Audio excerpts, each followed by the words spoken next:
So what happens when we die? It's a question that humanity has wrestled with throughout history. But a new study conducted by NYU may have found some answers. Dr. Sam Parnia is the director of critical care and resuscitation research at NYU Langone School of Medicine, where he ran this study. Thank you so much for joining us, Dr. Parnia. Pleasure. Thank you for having me. What would you say, what actually happens when you're clinically dead?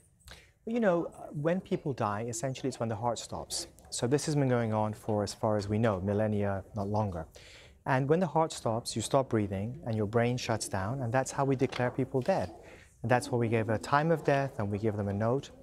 And really, to be honest with you, until about 50 years ago, that was the point of death. So people become lifeless, motionless, the brain shuts down.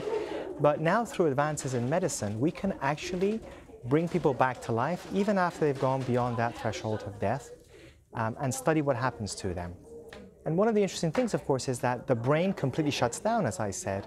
But what's fascinating is that the cells inside the body, and particularly the cells inside the brain, do not suddenly become annihilated. They go through a process of decay that can take a few hours, which is why we can actually medically bring people back to life after they have technically gone beyond that threshold of death for tens of minutes, if not hours of time afterwards. And that, of course, raises many interesting questions about what happens when we die. So tell me more about this study. How did you conduct it? And tell me about, how you came about reaching your findings, your conclusion. I'm an intensive care doctor, so my job is to essentially save people's lives and prevent them from dying. But unfortunately, people do die, and we try to revive them. What we have found is that over the last few decades, many millions of people have now come back, and many of them have reported, actually, anecdotally, that they've been able to see and hear things going on, even though from our perspective, they should have been dead and their brain should not be functioning at all.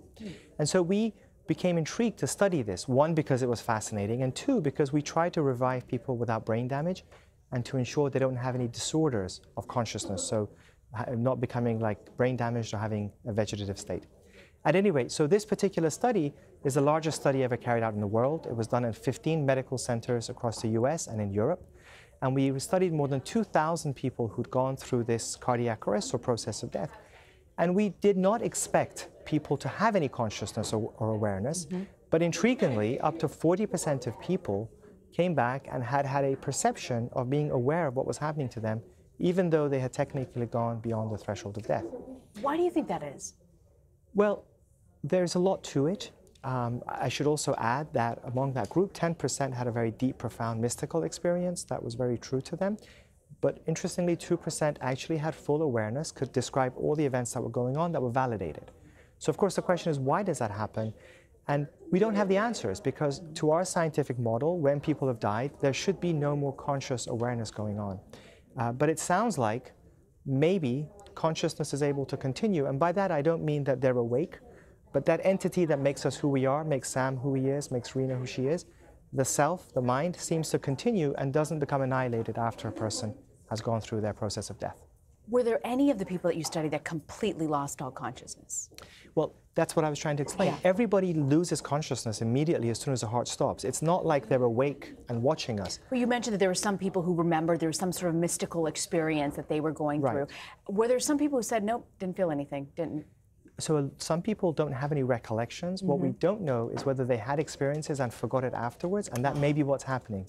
Because of course we forget a lot of things, and most of the people who are brought back have issues to do with their treatments. We give them sedative drugs, which wipes out their memories. So that's part of what we're studying now, is does everybody have this experience? And how long does mind and consciousness continue in some format, even though we've gone beyond the threshold of death? Do you have some sort of conclusion as to how far the mind and consciousness goes?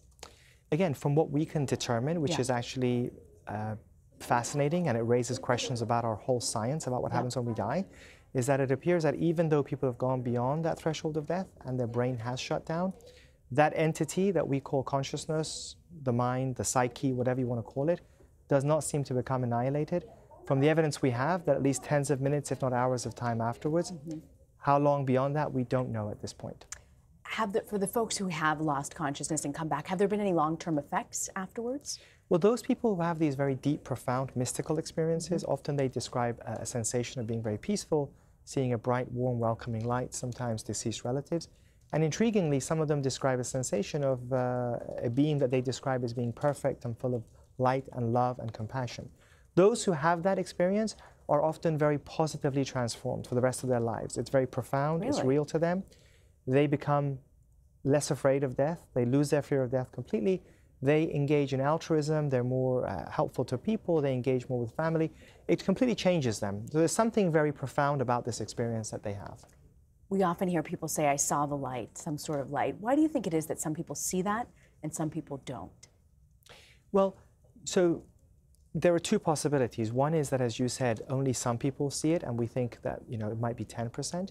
But the alternative is that everyone sees it, but unfortunately, because of the medical treatments that they get afterwards in the intensive care unit by doctors such as myself, to save their brain, they forget it. And one of our new studies is trying to actually decipher whether people have had it but just forgotten about it. And so I think there is some evidence that more people are having it, but unfortunately they just forget it afterwards. It's a fascinating study and a fascinating look into death and those final moments as well and returning back. Dr. Sam Parnia, thank you so much for joining us. Thank you. Pleasure to be here.